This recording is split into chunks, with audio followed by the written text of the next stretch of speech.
duper time.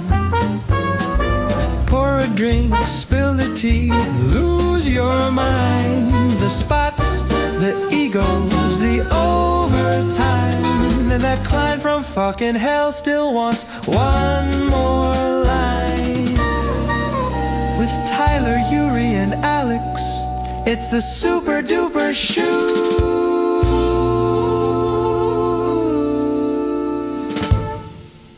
Hey everybody, welcome to the Super Duper Show, where we break all the NDAs and tell the wildest stories from the Super Bowl, told by the freelancers who did it themselves. I'm Tyler Pierce, the host for today, Executive Creative Director at Murder Hornet, and I'm amped about today's spot. We're going back to 2022, where instead of big spectacle, one spot, this one in particular, did the complete opposite with a QR code that bounced across the screen for 60 seconds. And most of America thought to themselves, is my TV broken? Which is a good place to start. Before we get into that, a couple of shout outs. I want to give a big shout out to Michelle and Jordan on the Murder Hornet side. Thanks so much for helping coordinate all this. Without your help, we wouldn't be where we're at. And a big shout out to Indie Agency News. Thank you, Doug, for all that you do, creating a home for independent agencies and freelancers out there. Without you, the industry would be in a much not so good place. So very excited to be partnering with you on all of this and get into the story. So today's story is draped in a lot of mythology, if you will, draped in a lot of ego, who did it, you could say. And we're going to dive deep into that with a very special guest. But before we do that, quick introduction to my co-host, somebody who's near and dear to my heart, my rock, the Queen Hornet herself, Alex, co-founder of Murder Hornet. Alex, if you want to say a few words. Sure. Thank you for the intro, Tyler. I'm your rock. I had no idea. Yeah, you are. For that.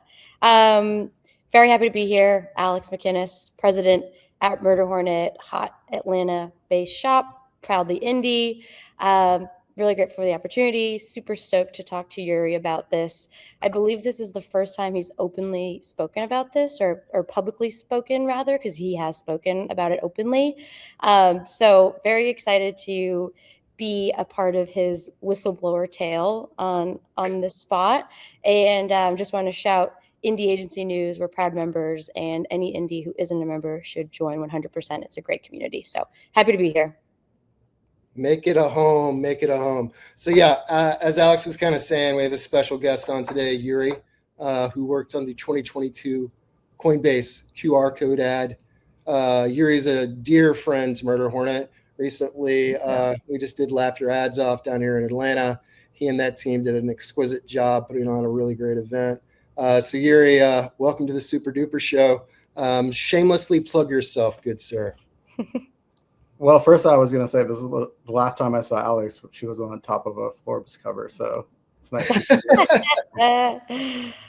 it's nice to see your face moving.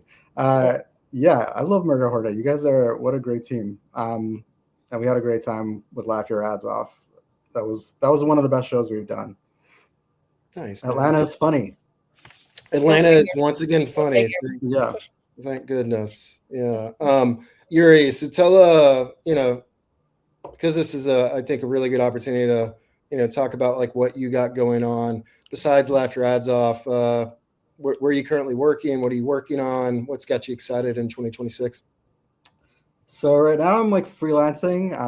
I've been freelancing for about a year. I left a New York agency in March.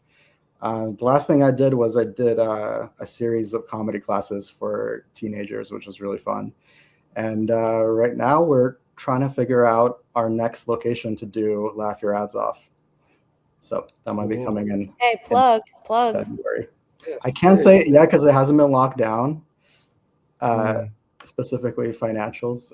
So I don't want to. Yeah, Portland. I don't want to throw it in quite yet.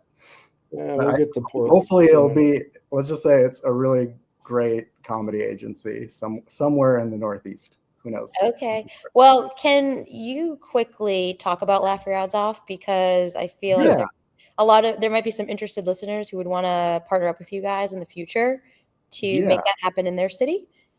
Yeah, so Laugh Your Ads Off, we call it part workshop, part comedy show, part therapy from your divorce proceedings. Basically, we come to a city. Usually, we have a host agency. We bring in a bunch of local comedians, like the best comedians working there. We have them put on a show for the advertising community. Then we bring in like an industry expert, somebody like Andy Pearson, who we've had, I think, 4 times now. So we'll do a talk on something specific. He does this amazing talk on treating your brand not as a brand, but as a character. And then we'll do a panel of some of the best local advertising talent discussing specifically how to sell comedy to skeptical clients, which is proven to be probably the most difficult part of getting great comedy ads done. So we love comedy. We love advertising comedy. We want to see way more of it, and we want to have higher standards for it. Love it.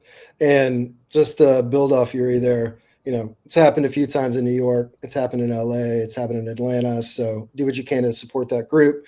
Made up of, Josh, Yuri, David, and so many others. And I know you're doing all the stuff I should have done. I wasn't prepared to do a Laugh Your Ads Off stuff. No worries. Well, we can pivot to QR codes, I guess. It's funny. We're about to take a look at this 60-second spot that ran on television forever and ever and ever. And PTSD. Say again? It still gives me PTSD. Oh my God. Yeah. I know when we talked, Yuri, like you said how even talking about it a little bit was like therapy, but why don't we take a look at the QR code and we'll go from there, and we're going to dive deep into this multi-layered story of Coinbase QR code. So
I should have scanned it again to see what would happen. It still works.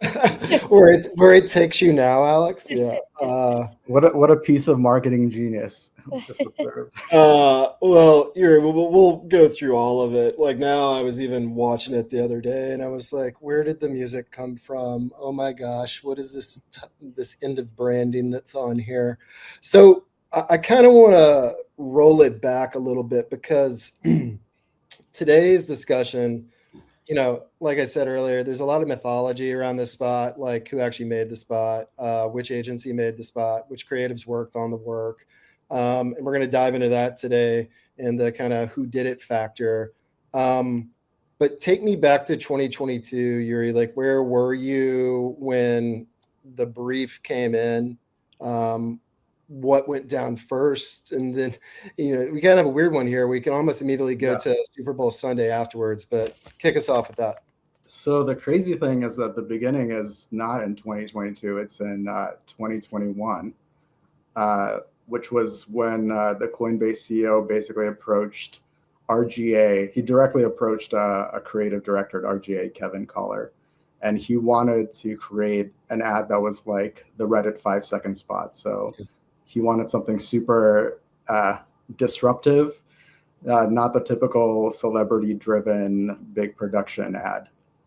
And that's when we started working and actually presenting to him. Like, and I think we presented the first version at the end of February 2021. Wow. Yeah. And so basically, I honestly don't even know how much RGA was aware of this conversation, this back and forth, because it was a direct conversation between the CD and the CEO. So basically, the CD asked me to come up with some ideas. I was working remote. I was in Thousand Oaks with my family. Mm-hmm. It was like in the middle of COVID. And I noticed when we went to brunch that everybody was basically pulling out their phones to take to scan QR codes. I was like, okay, this is a really fun new muscle memory that we've developed. So literally that evening, I got on the phone with Kevin and I told him, the idea is this. The entire spot is a QR code on a black screen. It can animate, it can move, it can spin, whatever, it doesn't matter. But we never show a Coinbase logo. We never say Coinbase explicitly. We just let it like sit there and move and let the audience catch it. And then I was like, can they afford giving everybody that scans it $20? I don't know. Let's just do it. Kevin basically got on the phone with Brian Armstrong, the CEO, and he pitched that version of it. And Brian was like very excited, apparently, was very into the idea. And he was like, okay, let's put it together in a presentation with other ideas. We put it together in a presentation. I think there were like 4 other ideas, but that was always our lead. I think it was once the actual concept started flowing, that was the number one idea. Kevin wanted us to put in a campy voiceover about like a voice from the future. I didn't really like it, but whatever. We put it in. They were like, if it doesn't work, we can just take it out. We pitched. We thought we did. We thought it was pretty good. We thought we were going to get something made. And then basically Brian ghosted Kevin and RGA. We heard that he hired another agency. I think he fired that agency. And then I think we finally heard that he hired Martin. And that was like the agency he was going to work with. And I didn't hear anything about it. I was doing my own thing, working on other stuff until the actual Super Bowl. And then I saw the ad play and I had a bit of an existential breakdown. Understandably so. You know, the thing, Yuri, I remember when we first talked about this, that brought a smile to my face, but also was kind of funny. It was like, you're like, I don't even watch football or normally watch the Super Bowl. I just happened to have it on. Oh yeah, I'm a gay man. I don't care. I'm here for the ads and the celebrities. That's what gay I want. ad man. Gay madman. Yeah, I was like, I mean, as much as I love a disruptive campaign, I was like, oh damn it, I can't. Like that's that's why you get excited to work on a Super Bowl ad, because you can bring Larry David in, you know? Right. That's hysterical yet frightening all at the same time is what I would say. Yeah. So Yuri, you're having the existential crisis as this plays out for, gosh, that must have felt like the longest pregnant pause in the history of mankind. I didn't even scan it. I couldn't scan it. I couldn't convince myself to do it. I was just Did you scream? Like, I mean, like, I just. Who's the first person you texted? Who did you call? So I texted David Roth, and he was like, "What? I hated that thing." I was like, "That's not what this is about." He's like, "That stupid QR code. I hated that fucking QR code." And then I texted, like, mind you, this is 10 months after we pitched the idea. And then I texted Kevin and he's like, wasn't that your idea? And I was like, yes, that was my idea. That was our idea. We pitched that. You were the one that presented that to the CEO of Coinbase and then got ghosted by him afterwards. So yeah. And then I think I texted my friends and I told a couple of other freelancers that I knew about it. But honestly, that day was a bit of a blur in terms of how I consolidated that information. Also understandable. So spot plays out. You talk to a multitude of different people. Like, what do the next days look like? You know, this obviously more or less in a lot of regards breaks the internet. Their servers shut down. They go to #1 on the App Store. it's considered, I think, from an effectiveness ranking, the most effective ad that's ever been made in Super Bowl history. Like there's so many layers to this, and money. Money. I think it earned them like over $1 billion. And you have to imagine it only cost them, you know, a handful of dollars plus the media buy, obviously. Yeah. I mean, that was always the design. That was always like, it was so exciting that he came with the ask of like anti Super Bowl ad. And it was like, you know, I love comedy. I love great classic Super Bowl ads, but like that was such a genuine disruption to go for something that could be made in Microsoft Paint. You know, it was super surprising. It did the exact opposite of what you would expect from a Super Bowl ad. 100%. 100%. So let's lawyers, right? Let's get into the fallout, I guess, after the Super Bowl. You wake up the next day, like what's going down? Like, what are you seeing in the news? Like, so at first I got off of LinkedIn because it was all conversation about the quality of the ad. And it was like all these creatives that I really love were saying it was really bad. So it's like, you took that personally. and so now I'm like dealing with those existential barbs of like, no, that's not what it's about. You don't understand. It's not supposed to be an ad. It's an anti-ad. Anyway, I'm trying to have these conversations in my head with these people that I really like and respect. But then the next thing that happens is Brian Armstrong posts this tweet thread where he basically says that he went to all these standard giant advertising agencies and they pitched him all these standard giant high production celebrity ads, and he hated all of them. And in the end, he was the one that came up with this QR code ad, and that an idea like that could only come from the world of like a Silicon Valley engineer brain, which is so deeply ridiculous because it absolutely did come from an agency, and it was repeated by at least one other agency. And don't you originally have an engineering degree? I do. I not only have an engineering degree, but I also, my first 2 years out of school, I worked in Silicon Valley as a co-founder of a tech company. He may have merit, but so he's right. Yeah. But I still will not stand for that agency slander because it could not have been more explicit how he got that ad from an agency, at least one. Literally goes to RGA and goes, I want the Reddit QR code, but make it like this. So next day, crisis is still going on.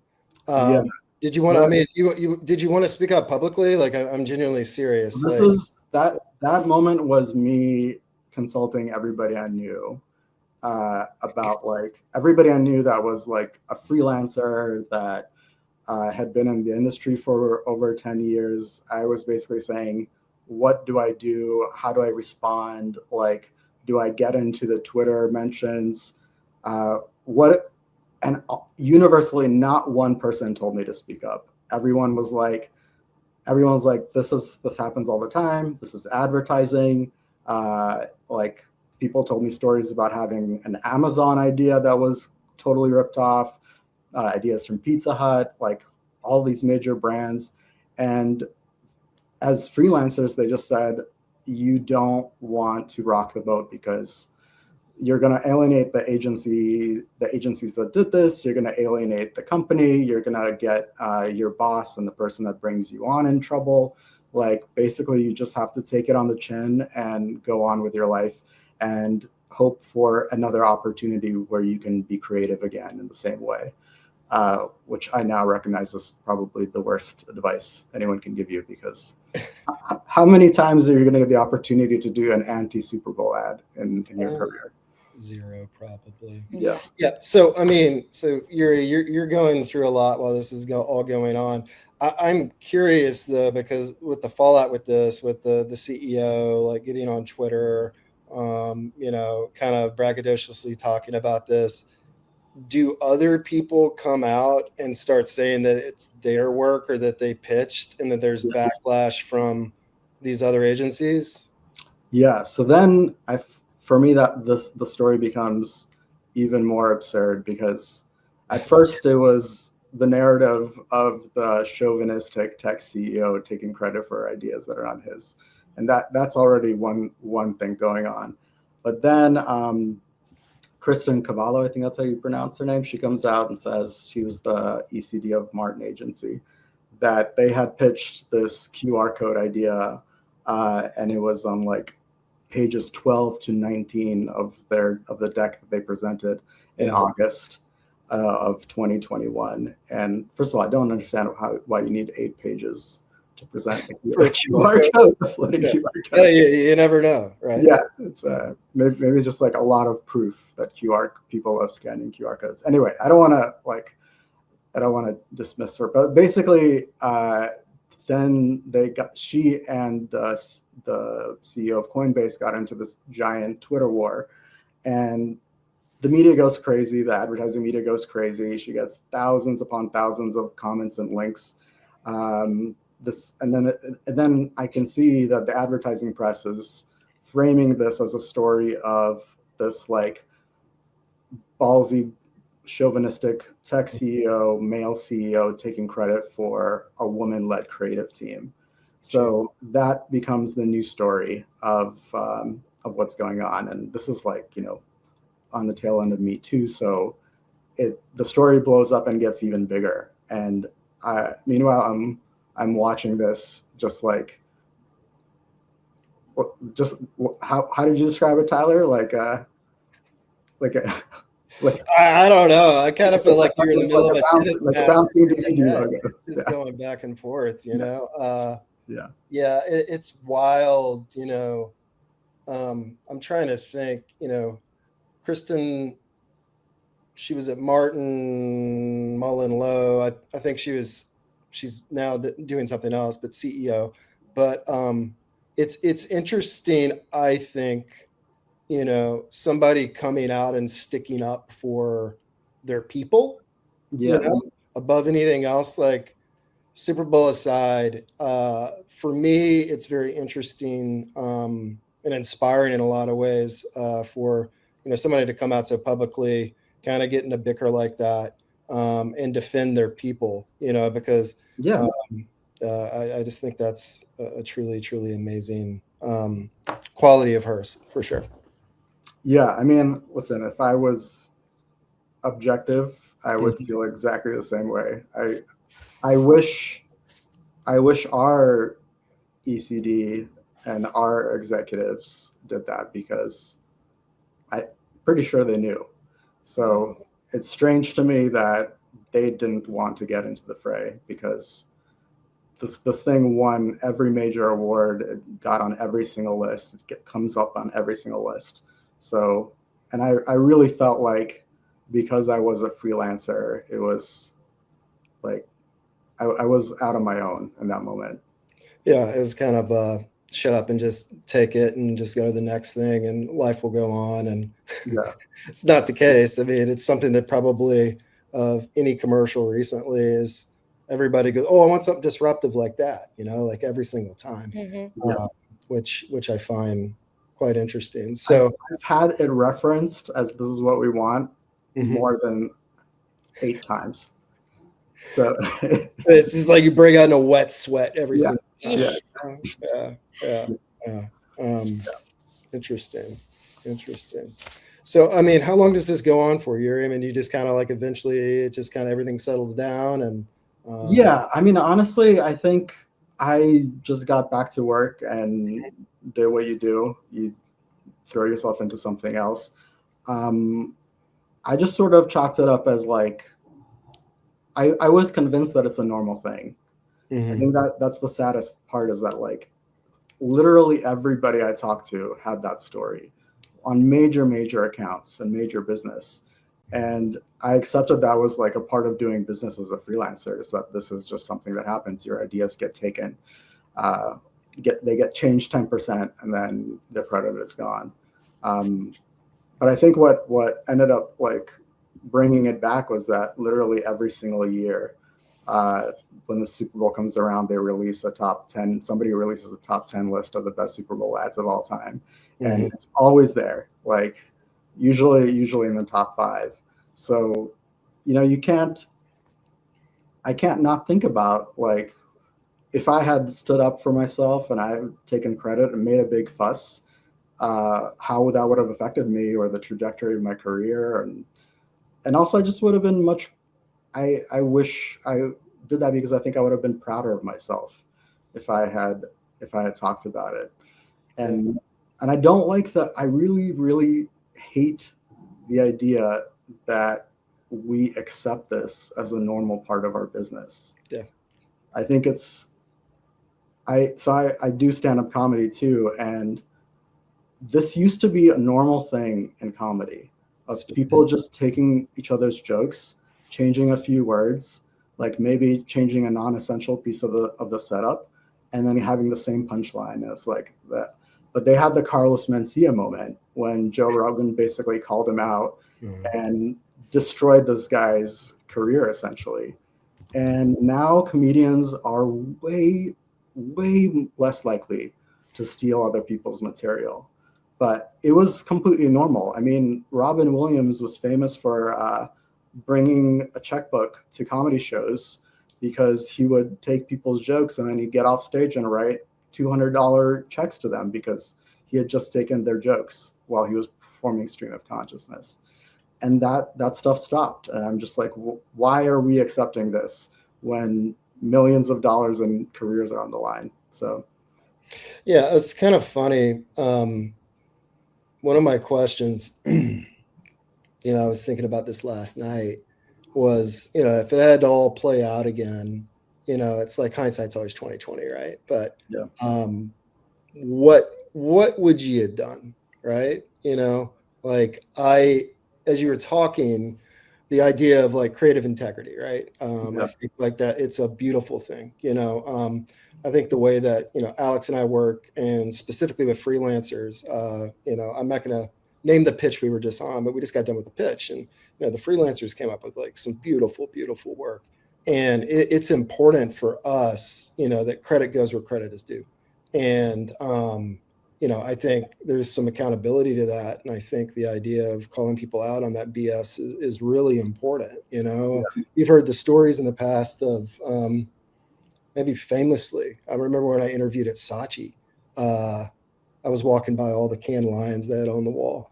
And I was like, oh, what's that one? And they're like, oh, that's for this award that the intern came up with the idea, but they still credited the intern. And I was like, that's amazing, So it's interesting to me, I guess it's not an agency thing. That's more of an ethics thing, maybe from like client side, but, playing nice, playing the right way, and integrity in all this is tremendously important. And do you think that the tides might be turning, or could they turn a bit with the freelance market really exploding and the cachet of freelancers going up, where there can almost be like a demand for credit baked into their contractor agreement? I'm not even sure what that looks like. Or, there's agencies like Murder Hornet, like XNO, although they do anonymous freelance names and whatnot, but Beers with Friends, Fortnite Collective, that openly leverage freelance talent as the pool of folks that are working on business. So it's easy for us to be like, we give credit where credit's due because that's what we lead with. And I think more and more agencies are going to do that. So kind of like two sides of the street. But do you think like freelancers could demand credit, and say, I'm not going to work on this piece of business. Tyler's in the dark. I'm not going to work on this piece of business unless I get credit for the work, credit for the concept, credit for the execution, whatever. And agencies will be more apt because freelance will be a dirty little secret. I mean, I still don't quite understand why freelancing is such a dirty little secret. It just, for me, it was always a sense of the people at the agency have a roster of people they really respect and trust. And so they're bringing these people in to be temporary representatives of the agency. So I don't understand why you would treat these people like you're hiring them just like you hire everybody else. It just is hopefully at a higher rate. But Mhm. these people are still a reflection of your agency culture. They're still a reflection of your taste. Clearly, you saw what this person is capable of. You trust them. You bring them on when you're hiring somebody. So it confuses me why there's such a strange stepchild attitude towards it. Totally. Like using freelance degrades the premiumness when in reality it's the complete inverse of that, but it's that Yeah. misconception. Yeah, it's a weird. I really do think that. I mean, who knows? But I really do think that if I were a salaried employee at RGA at the time, and I had like a real, maybe a relationship with higher ups, not just like the people that were bringing me on, Yeah. maybe it would have been a different dynamic. But who knows? I honestly don't know, because sometimes you like the decision that Kristen made. The reason why I'm sure she was nervous to do it was because it was a threat to her career and a threat to the reputation of the agency. Sure. So you never know what a CCO or an ECD would do in that position, whether they would mess with someone like Coinbase, whose business they want. I had a very similar situation with Amazon Studios, where like we did a campaign for their launch of Tomorrow War, and they basically took it and produced it themselves and cut the agency out. So it's like not everybody's going to fight that fight. Yeah, I mean, I've seen I've seen a lot of that. I think, Yuri, where something's, it's like 70% like what your idea was, and you're like, oh, and then a lot of cases with that, there's no pitch fee. There's, you're Yeah. not getting paid.